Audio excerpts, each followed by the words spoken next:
ঘুরিয়ে দাও, এই সন্ত্রাসের আতর ঘর পাকিস্তানকে ভেঙে তুমি হুঁশিয়ার, জেহাদি তুমি হুঁশিয়ার, ভেঙে দাও ঘুরিয়ে দাও, জবাব দাও। পেহেলগাঁওয়ে নির্বিচারে 26 জুলিয়ান শামশেরগঞ্জে হত্যা লীলা চালানো হলো কার সাথে? মুসলিম লীগের ঘর ভেঙে দাও ঘুরিয়ে দাও।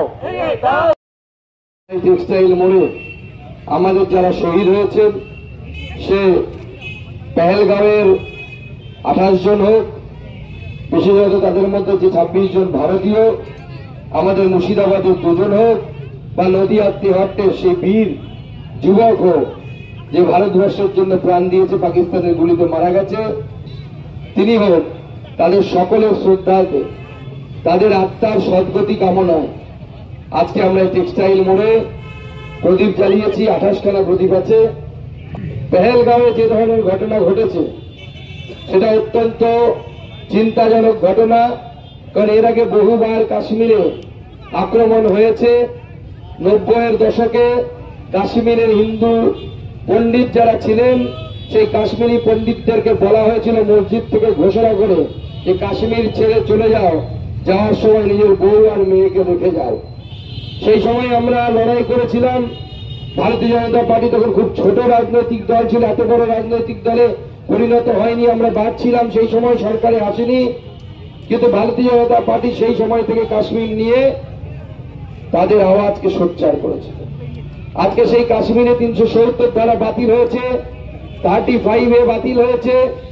হ্যাঁ, এখনো কিছু সমস্যা আছে, যে সমস্যার সমাধান আমাদের কেন্দ্রীয় সরকার করবে। যে 26 জন ভারতীয় প্রাণ গেছে, যে 26 জন ভারতীয় খুনের সাথে যারা যুক্ত, তাদের কাউকেই ছাড়া হবে না। আমি আপনাদের মাধ্যমে আশ্বস্ত করছি সমস্ত রাজ্যবাসীকে, প্রত্যেকটা খুনের বদলা নেওয়া হবে। প্রয়োজন আপনারা সার্জিক্যাল স্ট্রাইক দেখেছেন, এয়ার স্ট্রাইক দেখেছেন, মোদীজির উপরে ভরসা রাখুন। সবে হোমিওপ্যাথি দেওয়া শুরু হয়েছে, প্রয়োজনের পরে আয়ুর্বেদিক, অ্যালোপ্যাথি এবং সব শেষে অ্যান্টিবায়োটিক দেওয়া হবে এই পাকিস্তান নামক ভাইরাসকে সরানোর জন্য। সিন্দাস তাদের বডি ঘন্টার পর ঘন্টা পড়ে থাকলো। পুলিশ যদি টাইম মতো গিয়ে 4 ঘন্টা মাত্র টাইম লাগিয়েছিল পুলিশ। ভাবতে পারেন, যখন অ্যাটাক হয়েছে, স্ত্রী ফোন করছে কাউন্সিলরকে, বিধায়ককে, থানাকে, এই পুলিশ এসেছিল, অবশ্যই এসেছিল, কিন্তু মাত্র 4 ঘন্টা পরে।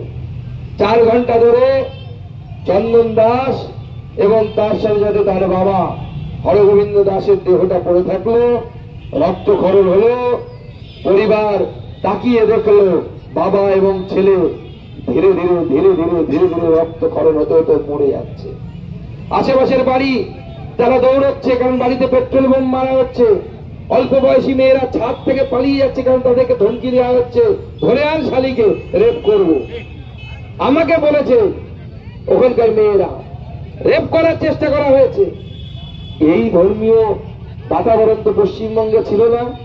মুখ্যমন্ত্রী মমতা বন্দ্যোপাধ্যায় কি করেছেন, এই দুষ্কৃতীদেরকে অভয়ারণ্যে পরিণত করেছেন। কারণ মুখ্যমন্ত্রী বলেছিলেন যে যে গরু দুধ দেয় তার লাথি খাওয়া ভালো।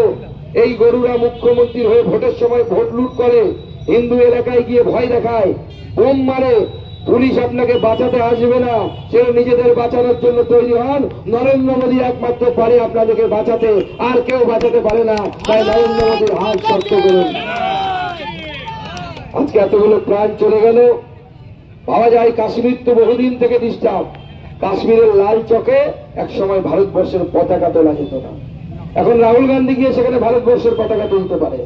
প্রধানমন্ত্রী তো ছেড়ে দিন, কিন্তু আমার মুর্শিদাবাদ, আপনার মুর্শিদাবাদ, যার কথা আমরা ছোটবেলা থেকে শুনে এসেছি, বাংলার সার্বভৌম সম্রাট শশাঙ্কের মাটি, যে মাটিতে হাজার হাজার বছর ধরে বাঙালি হিন্দুরা তারা লড়াই করেছে, তারা থেকেছে, তারা এই মাটিকে পবিত্র মাটি মনে করে এখানে বসবাস করেছে। আজকে সেই মাটিকে বলা হচ্ছে তাদের জন্য নয়, তাদেরকে ছেড়ে চলে যেতে হবে।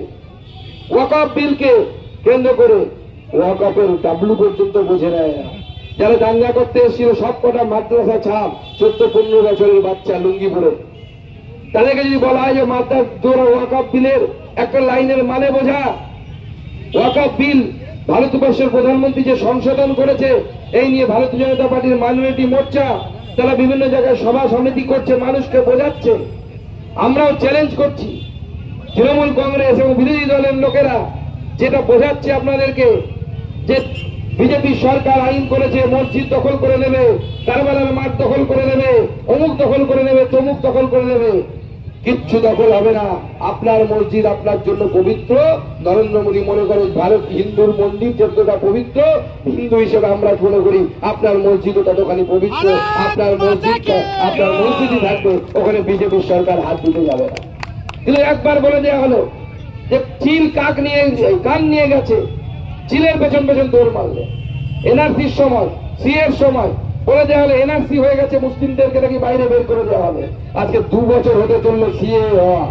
আমি প্রশ্ন করতে চাই, যারা ট্রেন পড়াতে গেছিল মমতা বন্দ্যোপাধ্যায়ের দলের কথায়, যারা ট্রেন পড়াতে গেছিল আসাদুদ্দিন ওয়েসির দলের কথায়, যারা দাঙ্গা করতে গেছিল এই সমস্ত সাম্প্রদায়িক নেতাদের কথায়, কজন মুসলমানকে ভারতবর্ষ থেকে তাড়িয়ে দেওয়া হয়েছে তার লিস্ট এদের কাছে চান। যদি লিস্ট দিতে না পারে একটা করে জুতোর বাড়ি এদের মুখে মারুন, তবে এদের উচিত শিক্ষা হবে, নাহলে এদের উচিত শিক্ষা হবে না।